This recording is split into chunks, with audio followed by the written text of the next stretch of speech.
శ్రీమహాగణాధిపతయే నమః. సరస్వత్యై నమః. శ్రీగురుభ్యో నమః. హరి ఓం. నారాయణం నమస్కృత్య నరం చైవ నరోత్తమం దేవీం సరస్వతీం వ్యాసం తతో జయముదీరయేత్. నారాయణునకు సరస్వతికి వేదవ్యాసుల వారికి నమస్కరించి జయం అనేటువంటి పేరు కలిగిన ఈ మహాభారతాన్ని మీకు తెలియచేస్తూ ఉన్నాను. వ్యాసం వసిష్ఠనప్తారం శక్తే పౌత్రమకల్మషం పరాశరాత్మజం వందే సుఖతాతం తపోనిధిం. వైశంపాయనుడు జనమేజయ మహారాజునకు తెలియచేశాడు అని సూత మహర్షి శౌనకాది ఋషీశ్వరులకు తెలియచేస్తున్నాడు. అద్భుతమైనటువంటి విశేషములతో మహోన్నతమైనటువంటి ప్రకాశించేటువంటి పాలసముద్ర కథనాన్ని తెలియచేశారు. మందర పర్వతాన్ని తీసుకొని వచ్చి పాలసముద్రంలో వేసి వాసుకి అనేటువంటి వాతను తీసుకొని వచ్చి తాడుగా చేసి దేవదానవులు అందరూ కూడా దానిని మథించగా ఆ ఉచ్చైశ్రవం, ఐరావతం, కల్పవృక్షం, కామధేనువు, ధన్వంతరి, చంద్రుడు, లక్ష్మి, వేషం ఒకట ఎన్నెన్నో ఉద్భవించని చివరకు అమృతం ఉద్భవించింది. నారాయణుడు మోహిని వేషంలో దేవతలకు పంచాడు. తనకు దక్కలేదనేటువంటి భావనతో దేవతలు, దానవులు యుద్ధం చేసుకోవడం మొదలుపెట్టారు. భయంకరమైనటువంటి యుద్ధం చాలాసేపు జరిగింది. దగ్గరై పిడికిలితో అన్యోన్యం దెబ్బలాడుకున్నారు. అస్త్రశస్త్రాలు వేసుకున్నారు. అవి పూర్తి అయిపోయినాయి. ముష్టాముష్టి పిడికిలితో పిడిగుద్దులు గుద్దుకున్నారు. పిడికిళ్ళు శబ్దం ఆకాశమంతా అంటింది. కొట్టటం, సంపటం, పొడవటం, క్రింద పరేయటం, ఏయ్ పొడుస్తా, ఏయ్ చంపుతా, ఏయ్ కింద పడేస్తా, తొక్కేస్తా, ఇలాంటి మాటలు ఆవేశంలో వస్తాయి. ఇవన్నీ కూడా పెద్ద పెద్ద శబ్దాలతో యుద్ధ భూమి ఒక్కసారి భూమి కంపించింది. ఈ విధంగా భయంకరమైనటువంటి యుద్ధాలు జరుగుతూ ఉంటే ఆ యుద్ధంలో నరనారాయణుడు ప్రవేశించారు. భగవానుడు నరుని చేతికి ఒక దివ్యమైనటువంటి ధనస్సును చూచి తాను కూడా దానవ సంహారానికి చక్రాన్ని ధరించాలి అనుకున్నాడు. నారాయణమూర్తి సంకల్పించినంత మాత్రం చేతనే కాంతులు వెదజిమ్ముతూ సూర్య తేజస్సుతో ఆకాశము నుండి చక్రం ఆ నరుని చేరింది. దాని పేరే సుదర్శన చక్రం. అది శత్రు భయంకరమైనటువంటిది. అది అకుంఠితమైనటువంటిది. దానికి తిరుగు లేదు. చక్రాయుధం జ్వలించేటువంటి విధంగా అగ్ని భయంకరంగా ఉన్నది. శత్రు నగరాలను ధ్వంసం చేసేటువంటి శక్తి ఆ చక్రానికి. నారాయణుడు రాక్షసులపై ప్రయోగించాడు ఆ సుదర్శన చక్రాన్ని. చక్రం ప్రళయాగ్నిలాగా వేగంగా ఎన్నోసార్లు వెళ్ళి పడి వేలాది రాక్షసులందరినీ సంహరించింది. నారాయణుని చేతిలో నుండి వెలువడినటువంటి ఆ చక్రం ఒక్కసారి అగ్నిలా అసుల యొక్క గణాలని అలా చివర అంచు ఉన్నదే ఆ చక్రము యొక్క అంచును, ఆ అంచుతో పటపట పటపట పటపట అందరినీ నరికివేసింది. భూమి ఆకాశాలు అతిక్రమించినాయి. పిశాచంలా రక్తం తాగింది ఆ చక్రం. ఆ సమయంలో దానవులు కూడా ఉత్సాహంతో, మహాబలంతో దేవతలపై పర్వతాల్ని పడవేసి నీరు లేనటువంటి మేఘంలా ఆకాశమంతా ఆక్రమించి వేల కొలది దేవతలను పీడించడం మొదలుపెట్టారు రాక్షసులు. ఎన్ని రంగులతో కూడినటువంటి మేఘాల్లాగా చెట్లు భయంకరంగా ఆకాశము నుండి పడుతూ ఉన్నాయి. పటపట పటపట పడుతూ ఉన్నాయి. కొండ చర్యలు, మందరగిరి పర్వతం కదా, దాని మీదకి వెళ్ళి పోట్లాడుకున్నారు. కొండ శిఖరాలు ఒకదాన్నొకడు కొట్టుకుంటూ గొప్ప శబ్దాలతో వేగంలా కిందకు పడుతూ ఉన్నాయి. పడినటువంటి కొండ శిఖరాలతో అడవులతో కూడినటువంటి ఆ భూమి అంతటా కంపించిపోయింది. యుద్ధంలో దేవదానవులు పరస్పరం గర్జనలు చేసుకుంటూ కొట్టుకోవడం మొదలుపెట్టారు. భయంకరమైనటువంటి దేవదానవ సంగ్రామంలో నరుడు స్వర్ణమయమైనటువంటి బాణాలతో గిరిశిఖరాలను చీల్చడం మొదలుపెట్టాడు.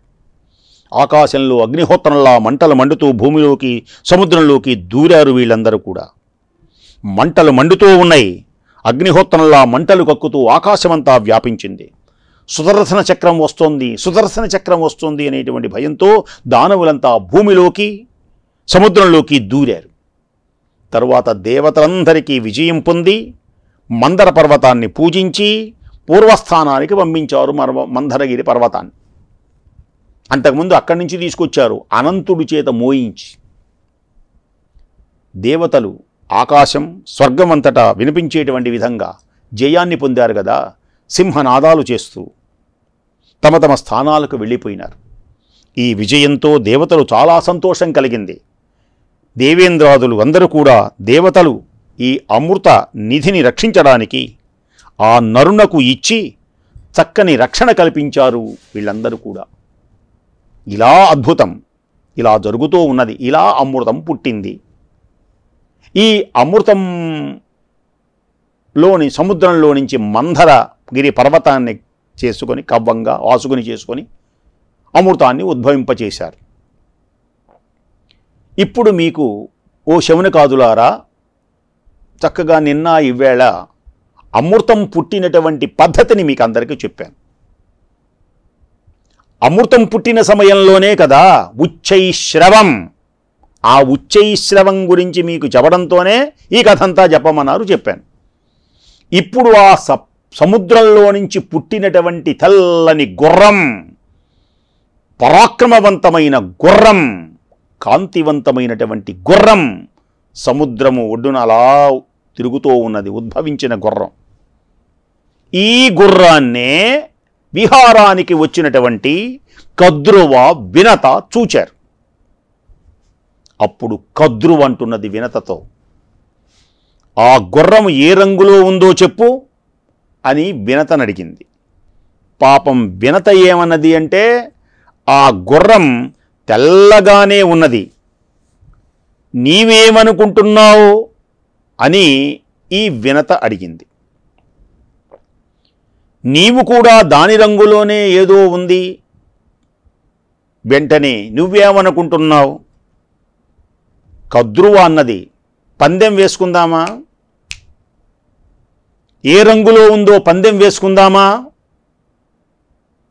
అంత దూరం ఎందుకు కోపాలు? వాళ్ళిద్దరూ పక్క పక్కనే ఉన్నా వాళ్ళిద్దరికి పడదు, సవతి పోరు.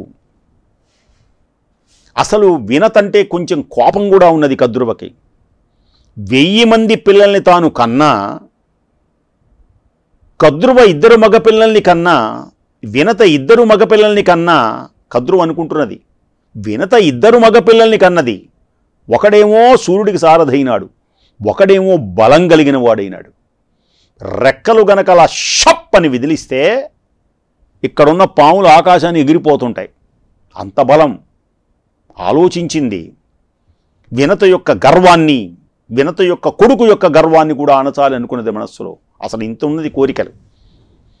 అప్పుడు కద్రువ అన్నది వినతతో, దాని తోక నల్లగా ఉందనుకుంటున్నాను, నీకు చేతనైతే జాగ్రత్తగా చూడు. కాదు కాదు తెల్లగా ఉన్నది అన్నది వినత. కాదు, దాని తోక నల్లగా ఉన్నది అని కద్రువ. మాటలు పెరిగినాయి. సరే వెళ్ళిపోయిందిగా, రేపు వస్తుంది మళ్ళీ, రేపు చూద్దాం. దాని తోక గనక నల్లగా ఉంటే వినత నువ్వు నాకు దాస్యం చేయాలి, పందెం పెట్టు. ఒకవేళ తెల్లగా ఉంటే నేను నీకు దాస్యం చేస్తాను. ఇద్దరూ పందెం వేసుకున్నారు. ఈ విషయాన్ని రేపు వచ్చి చూద్దాం అనుకున్నారు. ఈ విధంగా పందెం వేసుకొని ఇంటికి వెళ్ళారు. అప్పుడు కద్రువ వినత మోసం చెయ్యాలి అని, కద్రువ ఏమైనా సరే వినతను మోసం చేయాలనుకుంది. పాపం వినత అమాయకురాలు. ఒక ఇంటిలో అందరిని కొడుకుల్ని పిలిచింది, 1000 మంది సంతానాన్ని పిలిచింది. వీళ్ళందరూ నల్ల త్రాచు పాములు.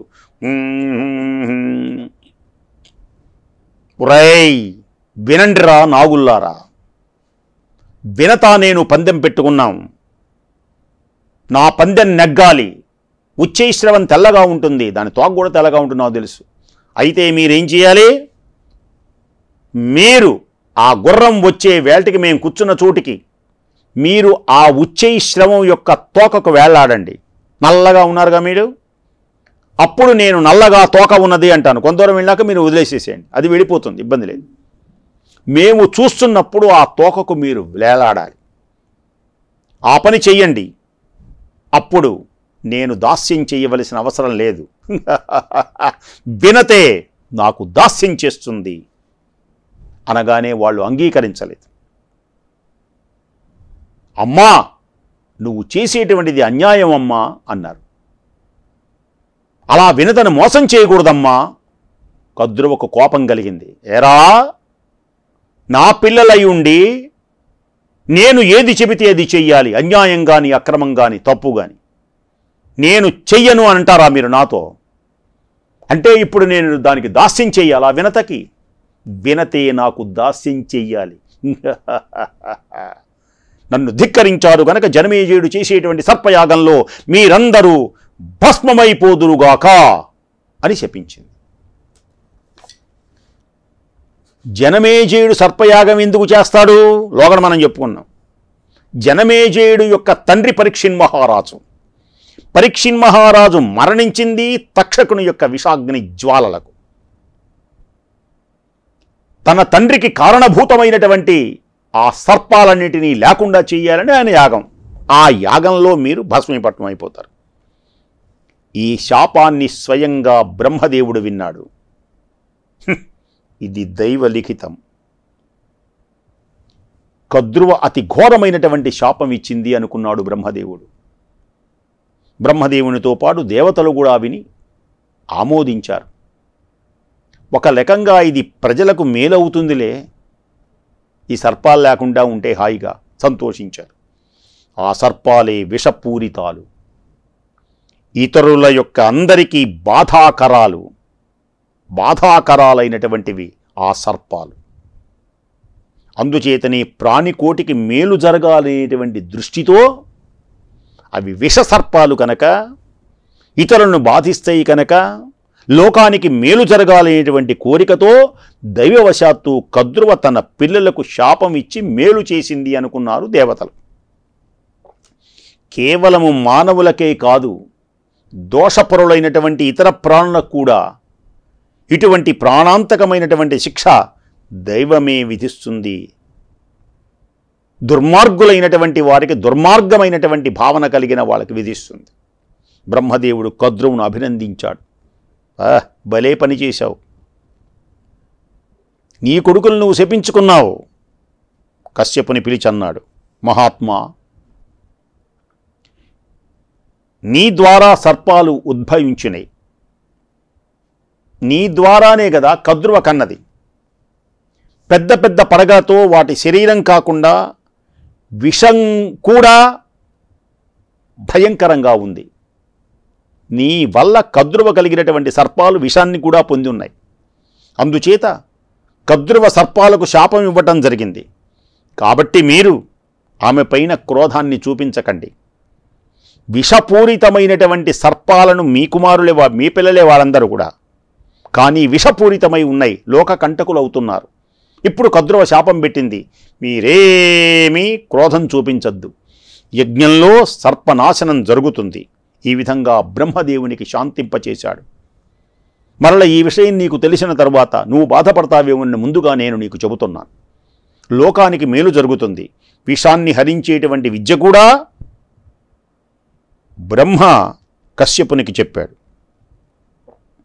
కద్రువ శపిస్తే ఆ శాపానికి భయపడి కర్కోటకుడు అనేటువంటి వాడు ఆ గుర్రము యొక్క తోకను తన నల్లని శరీరంతో మృంగి వేస్తానన్నాడు.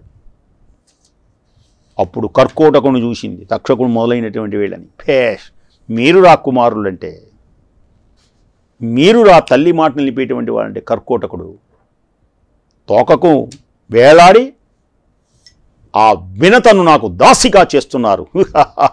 కర్కోటక గొప్పవాడు. తపోధన సముద్రం దగ్గరకు వచ్చారు.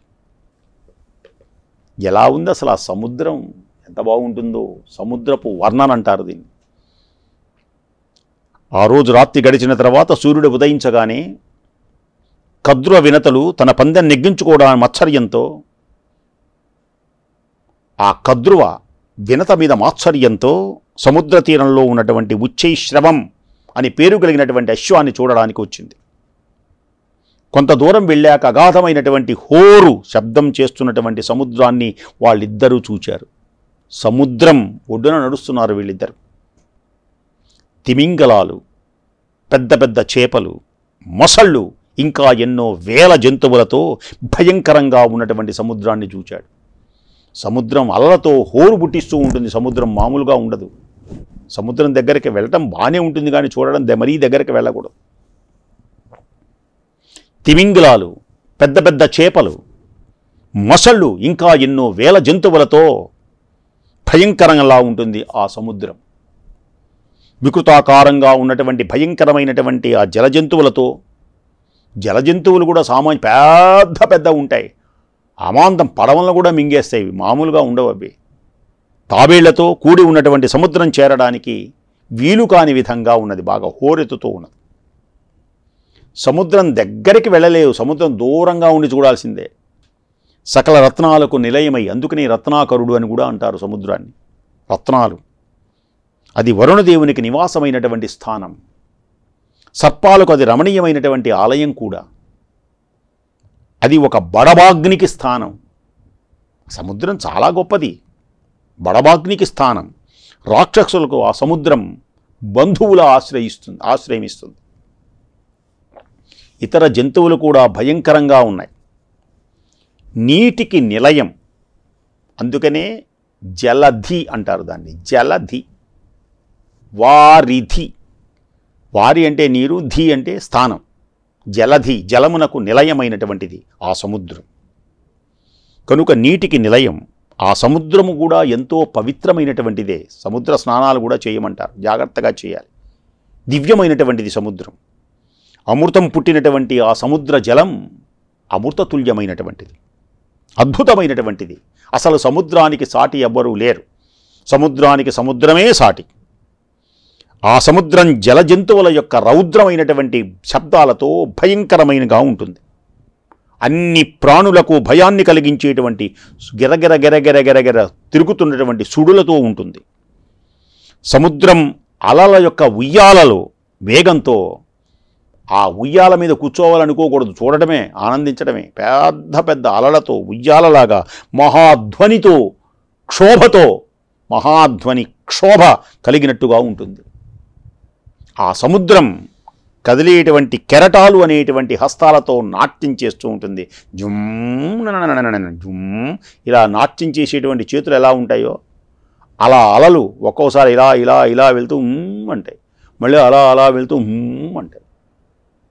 నాట్యం చేసేటువంటి చేతులు ఎలా ఉంటాయి, నాట్యం చేస్తున్న వాళ్ళు అలా ఉంటాయి. చంద్రుని యొక్క వృద్ధి క్షయాలలాగా మహోన్నతమైనటువంటి తరంగాలతో కూడి ఉంటుంది ఆ సముద్రం. పెద్ద అల వచ్చినట్టు ఉంటుంది, మళ్ళీ చిన్నదైపోతుంది. చిన్న అల్లా ఉంటుంది, పెద్ద అలలుగా అవుతాయి. అందులో పాంచజన్యం అనేటువంటి ఒక శంఖం ఉద్భవించింది. అది రత్నాలకు నిలయం, ఉత్తమమైనటువంటిదిగా ఉంటుంది. అన్నిటిలో ఉత్తమోత్తమైనటువంటిది సముద్రం అనేటువంటిది. భూమిని సంతోషపెట్టడానికి శ్రీమన్నారాయణుడు వరాహమూర్తి అయి భూమిని శుద్ధి చేసేటువంటి, ఉద్ధరించేటువంటి సముద్ర జలం అంతా క్షోభ తెంజేటట్లుగా అయింది. సముద్రంలోని ఆ భూమిని మహానుభావుడు నారాయణుడు వరాహమూర్తి అయి దానిని రక్షించాడు. నిరంతర జపతత్పరుడైనటువంటి బ్రహ్మర్షి అయినటువంటి అత్రి మహర్షి ఆ సముద్రం యొక్క లోతును తెలుసుకోవాలి అనేటువంటి కోరికతో 100 సంవత్సరాలు ప్రయత్నించినప్పటికీ అత్రి మహర్షి అంతటి వాడికే దాని యొక్క అంతు చిక్కలేదు. అదొక పెద్ద కథ కూడా ఉంటుంది పురాణాలలో. దాని పాతాళం చివరదాకా వ్యాపించి ఉంటుంది సముద్రం. మహావిష్ణుమూర్తి యుగాంతకాలము నుండి యుగాది కాలం వరకు కూడా యోగనిద్రలో శయనాగారంగా చేసుకున్నటువంటిది కూడా ఈ మహాసముద్రమే. ఆ పాలసముద్రంలో మహానుభావుడు యోగనిద్రలో ఉన్నాడు అని మనం అనేక పురాణాల కథలు ఉంటుంటే ఒక్కొక్క చోట. ఈ సముద్రమే దానికి కారణభూతమైనటువంటిది. ఇంద్రుని యొక్క వజ్రాయుధ ధాటికి భయపడి మైనాకుడు అని పేరు కలిగినటువంటి ఒక పర్వతం సముద్రములో ఇంద్రుని యొక్క ఇంద్రుడు ఒకప్పుడు వజ్రాయుధంతో పర్వతాల రెక్కలను కూల్చివేశాడు. లేకపోతే ఈ పర్వతాలు ఎగురుతూ ఉండేవి. ఎగురుతూ ఉంటే మైనాకుడు అని పేరు కలిగినటువంటి ఒక పర్వతం ఈ సముద్ర గర్భాల్లోనే దాక్కుని తన యొక్క రెక్కల పొందుని దాచుకున్నది. ఆ మైనాకునికి ఆశ్రయం ఇచ్చినటువంటిది కూడా ఈ పర్వతమే. ఒక మైనాకుడికే రెక్కలున్నాయి, సముద్రంలో దాక్కున్నారన్నమాట. రెక్కలన్నీ దాచిపెట్టుకొని సముద్రాన్ని అడిగి ఆ సముద్రుడి యొక్క అనుమతితో దేవతలతో జరిగినటువంటి యుద్ధంలో భయంకరమైనటువంటి పారిపోయినటువంటి ఎందరో రాక్షసులు ఈ సముద్ర గర్భంలోనే దాక్కున్నారు. ఈ సముద్రమే వాళ్ళకు ఆశ్రయం ఇచ్చింది. సముద్రంలో తనలో పుట్టినటువంటి బడవాగ్ని ఉంటుంది కదా, ఆ జలరూప హవిస్సులతో సేకరించింది బడవాగ్నికి ఆశ్రయం ఇచ్చింది కూడా. సముద్రంలోనే బడవాగ్ని ఉంటుంది. ఎక్కడైనా అగ్ని మండుతూ ఉంటే జలంతో ఆర్పుతారు, సముద్రంలోనే వేడి ఉన్నది, దాని పేరే బడవాగ్ని. దీన్ని ఆపగలిగిన వాడు ఎవడు లేడు, ఇంతవరకు పుట్టల. ఇంకొక విశేషం ఏమిటి అంటే ప్రపంచ కళ్యాణానికి కూడా కారణభూతమైనటువంటిది కూడా ఈ సముద్రమే. ఎన్నో నదులు తనలో చేర్చుకుని హాయిగా గంభీరంగా ఉన్నటువంటిది కూడా ఈ సముద్రమే. అగాధం సముద్రం అంటే, అపారమైనది సముద్రము అంటే, ఊహింపరానటువంటి విస్తీర్ణం కలిగినటువంటిది ఈ సముద్రం. వేల కొలది నదులెన్నో పోటీపడిని అభినయిస్తూ ఉంటాయి, నడుస్తూ ఉంటాయి, నాట్యం చేస్తాయి, మూగల రాగల నర్తకిల దూకుతూ జలపాతాల్లా దూకుతూ పరిగెత్తుకొని ఈ సముద్రంలోనే చేరుతూ ఉంటాయి అన్నీ. ఇన్ని చేరినా సరే ఈ సముద్రం ఏ విధమైనటువంటి అదురు బెదురు లేకుండా అగాధమై గంభీరమై ఊహించరానంత విస్తీర్ణమై ప్రకాశిస్తూ ఉంటుంది. ఆ నదుల యొక్క కెరటాలు నృత్యం చేస్తూ కనపడుతూ ఉంటాయి. ఇంకా ఆనందిస్తూ ఉంటుంది ఆ సముద్రం. గంభీరంగా ఉంటూ తిమింగళాలు, మొసళ్ళు మొదలైనటువంటి భయంకరమైనటువంటి జంతువుల యొక్క గర్జనలతో కూడి ఉంటుంది ఈ సముద్రం. విశాలమై ఆకాశంలా స్వచ్ఛమై ప్రకాశిస్తూ ఉంటుంది ఈ సముద్రం. అనంతమైనటువంటి అగాధంతో ప్రకాశిస్తున్న జలనిధికి, ఆ జలధి సమీపానికి, వారిధి సమీపానికి వచ్చారు కద్రువ వినతలు. ఇంతటి అద్భుతమైనటువంటి సముద్ర వర్ణన. ఆ సముద్రాన్ని చూస్తూ ఆశ్చర్యంతో వినత కద్రువులిద్దరూ వచ్చారు.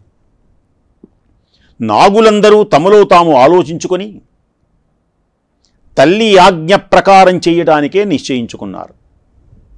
మనమెందుకు, కొన్ని నాగులు అనుకున్నాయి, మనం అనవసరంగా తల్లి యొక్క శాపాన్ని పొంది తల్లి మాట వినకుండా మనకెందుకు, అది అన్యాయమో అక్రమో, తల్లి మాట వింటే సరి. ఒకవేళ వినకపోతే జనమేజయుడు చేసేటువంటి సర్పయాగంలో మనమందరం ఆహుతయ్యేటువంటి జజం అని భావించినటువంటి వాళ్ళందరూ నిశ్చయించుకొని తల్లి చెప్పినట్టు చేయకుంటే రోషంతో కుమారులను కూడా లెక్క చేయక శాపం ఇస్తుంది అనేటువంటి భావనతో కోరిక తీర్చడానికి, శాపము నుండి విముక్తి పొందడానికి నల్ల త్రాచులు ఆ ఉచ్చైశ్రవం తెల్లని గుర్రము యొక్క తోకను చుట్టుకుందామనుకున్నాయి. ఈ విధంగానే కాలసర్పాలు తోకను చుట్టుకుని తర్వాత పందెం వేసుకున్న కద్రువ వినతులకు సంతోషం కలిగించడానికి ఆకాశ మార్గాన వెళ్ళారు వాళ్ళందరూ కూడా. గుర్రం రాబోతోంది, ఆ గుర్రము యొక్క తోకకు వేలాడాలి అనుకున్నారు వాళ్ళందరూ తల్లి యొక్క మాటలు విని. ఆ సముద్రం గాలిలో పెద్ద ఘోష చేస్తూ క్షోభించిపోతోంది.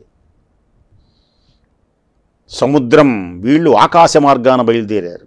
వేల కొలది జంతువులు కలిగి ఆ సముద్రం భయంకరంలా ఎవరూ దగ్గరకు రానేనట్లుగా ఉన్నది.